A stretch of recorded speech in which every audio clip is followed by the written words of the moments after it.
If you're a longtime listener of this program, you know that I am always concerned about the financial crisis. It stems back to 2008, which I thought at the time, back in 2006 and 2007, I was telling you this is a big one, could cause a depression. What I didn't foresee is that the federal government would, what was it George Bush said, violate the free market system to save the free market system. Instead, we did not save the free market system. What we did was make the problem bigger. At the time in 2008, our banks were too big. They're too big to fail. We got to break these big banks up. Well, nobody did that in 2008. In fact, the opposite happened. They got bigger. And now what's happening? They're bailing things out and making the bigger banks even bigger. Credit Suisse just rolled into another bank. This is what's going to happen. They're just going to start. We're going to end up with 4 banks, and then we'll end up with the Fed. Okay, and by violating the free market, everything went off the rails. Last week, banks borrowed a combined $164.8 billion from 2 Federal Reserve backstop facilities, and so you know. Data published by the Fed showed $152.85 billion in borrowing from the discount window. Then they did a record high from $4.85 billion the previous week. So they went from $5 billion to $152 billion in a week. The prior all-time high was in 2008. And that's when the banks got together and they borrowed $111 billion. That was at the height of the financial crisis. Remember, we're not in a financial crisis. We had a little bump in the road. Everything is fine. They borrowed $152 billion. So, what, $41 billion more than they did in 2008. To be fair, with inflation, that $111 billion is $94 trillion today. The data also showed $11.9 billion in borrowing from the new emergency backstop known as the Bank Term Funding Program, which was launched last week.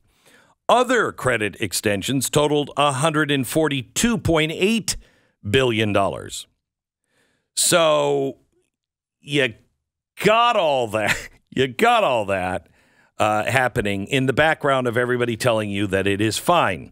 I want you to know, if you're a longtime listener, you know that I freak out about these things. I said last week, I don't think this is it, but it's going to look a lot like this when it does come. And I want to spend just a couple of minutes here talking to you about what is coming eventually. I could be wrong. This could be it. I don't think it is. But I am growing more cautious by seeing what's happening behind the scenes. Lots of planes flew in to see Warren Buffett over the weekend.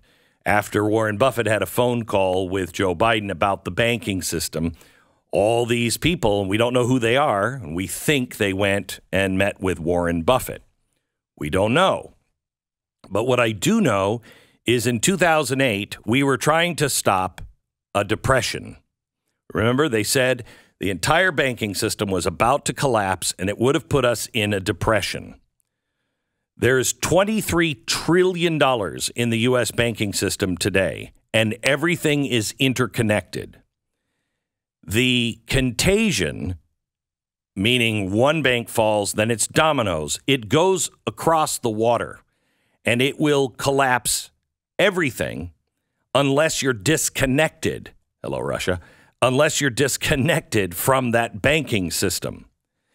The banks were saved in 2008, but just that crisis, with them being saved, we had unemployment at nearly 11%. We are now looking at a bigger problem if it fails. We're looking first at our big local and regional banks.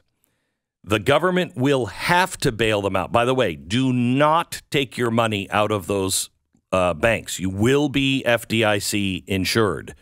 If you're a business, check with a bank. But don't take your money out because that will collapse the system. They provide 60% of all of our commercial loans. If the small banks collapse, 60% of all of our loans and our businesses collapse.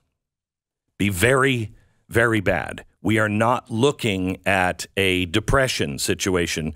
We are looking at a complete collapse of the West if this happens.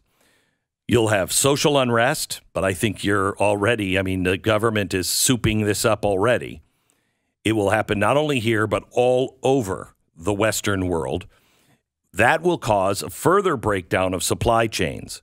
If you lose 60% of your business funding for your businesses in your country, what does that mean? It means you're going to have lots of people without jobs. They're not making things, which then what happens? If you have the supply chain, you first need to worry about medicine and food because that will be of a real concern. But if businesses lose their capital, they lose their ability to produce products and services. They lose their ability to employ. People lose their jobs. That would make for worse inflation, maybe hyperinflation, because the federal government will bail everybody out, and all of that money will be circulating, and fewer goods, if the global economy would collapse, fewer goods will be coming in, so the price of those goods could go to hyperinflation. The issue is that the middle class, the working class, the poorer class, they're the ones who are going to bear the brunt of most of this. Last time around, from 2007 to 2011, 5.7 million people had their houses foreclosed or short sale. We are looking at a possible, and I really truly believe this will happen before 2025. So you need to mentally prepare. This is a completely different world if this happens. And if it happens, it will happen quickly. We are headed towards a currency reset.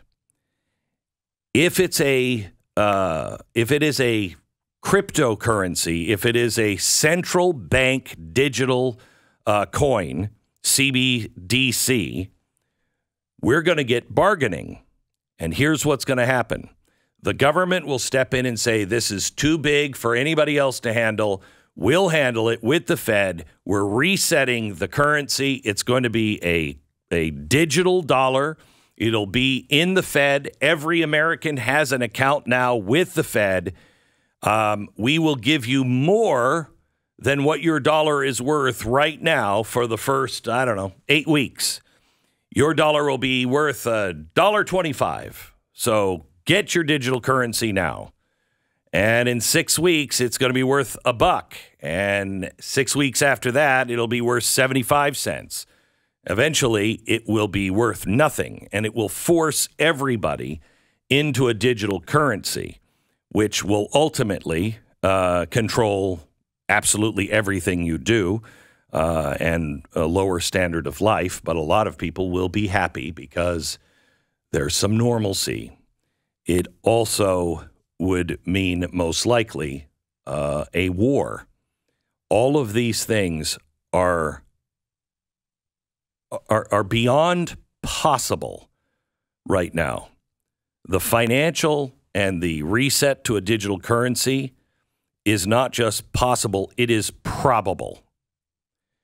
The war, I don't know. What would you say, Stu? Probable or just still possible? Probable? Yeah, I think so too. Yeah. Probable. So you have to get yourself in a different mindset, please.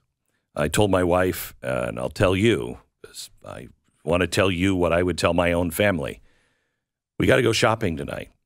We have our emergency food, but if this happens, you'll have a breakdown worse than COVID. You won't be getting the money. The money will start to inflate quickly. Prices will spiral out of control.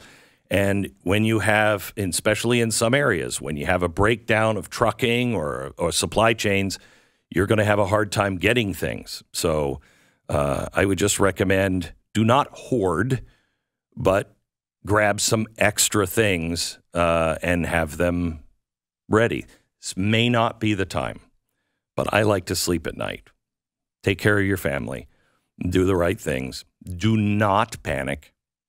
Panic makes this whole thing happen. So do not panic.